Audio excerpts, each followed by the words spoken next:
Great. So the best-selling textbook, economics textbook in the country is by N. Gregory Mankiw, based on these 10 principles of economics. And here they are. I'm not going to read them for you. Just take my word for it that you need a PhD in economics to understand these. Fortunately, I have one, and I have taken it upon myself to translate these principles for the uninitiated. Let's begin by separating them into the first 7 principles, which are microeconomics, and the last 3, which are macroeconomics. The difference, of course, being that microeconomists are people who are wrong about specific things,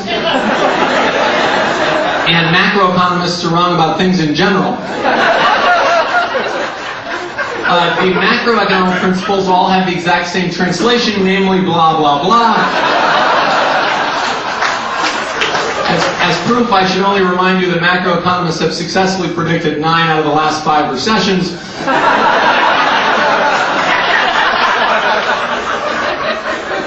And as further proof, we can now go up 1 font size.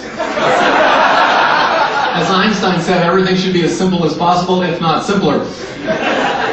Okay, back to microeconomics. The first one, people face trade-offs. Translation, choices are bad. Right, so this is a simple syllogism. Trade-offs are bad. Every time you have a choice, you have a trade-off. Therefore, choices are bad.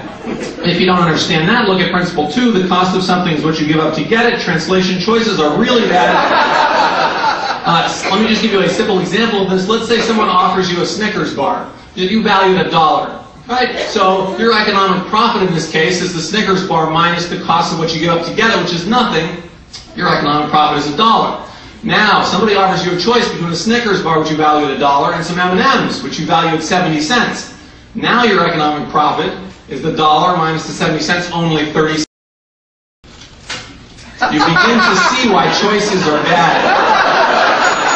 The worst possible situation, in fact, would be someone offering you a choice between a Snickers bar and an identical Snickers bar.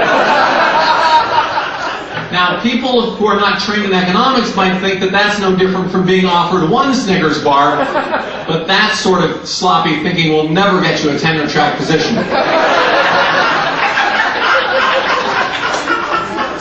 Great, let's simplify this. So choices are bad, really bad. If you don't understand why choices are bad, you're probably stupid.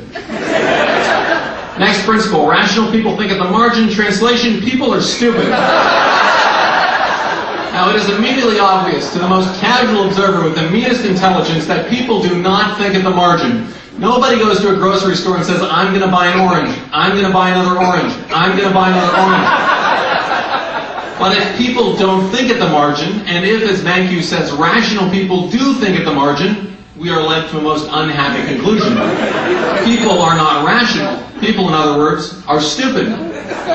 But don't fear for the fate of humanity yet. Take a look at the next principle. People respond to incentives. Now, the dictionary says that incentive is a noun that means something that influences to action, synonym motive. So what Mankiw is saying here is that people are motivated by motives, or that they are influenced to action by things that influence them to action. Now, you may think this is a bit like saying that tautologies are tautological, right? I mean, people would have to be pretty stupid to be unmotivated by motives, or to be influenced to inaction by things that influence them to action, right? But remember principle 3, people are stupid. Hence the need for principle 4 to convince us that people aren't that stupid. Great, so simplifying again, let's move on to free trade, our favorite topic. Principle 5, trade can make everyone better off. Translation, trade can make everyone worse off.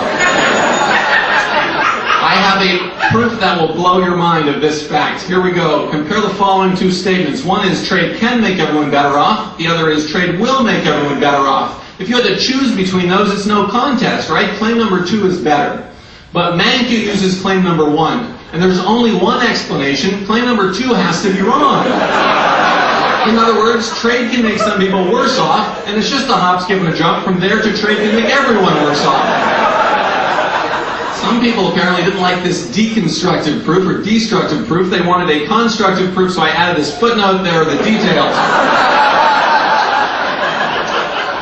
Now notice the final two here, governments are stupid, governments aren't that stupid, follow immediately from principle 5 in its translation. If trade can make everyone better off, what the heck do we need government for? But if trade can make everyone worse off, we better have a government around to stop people from trading. Here are the principles of economics translated, and there is my website, standupeconomist.com. Thank you for your time.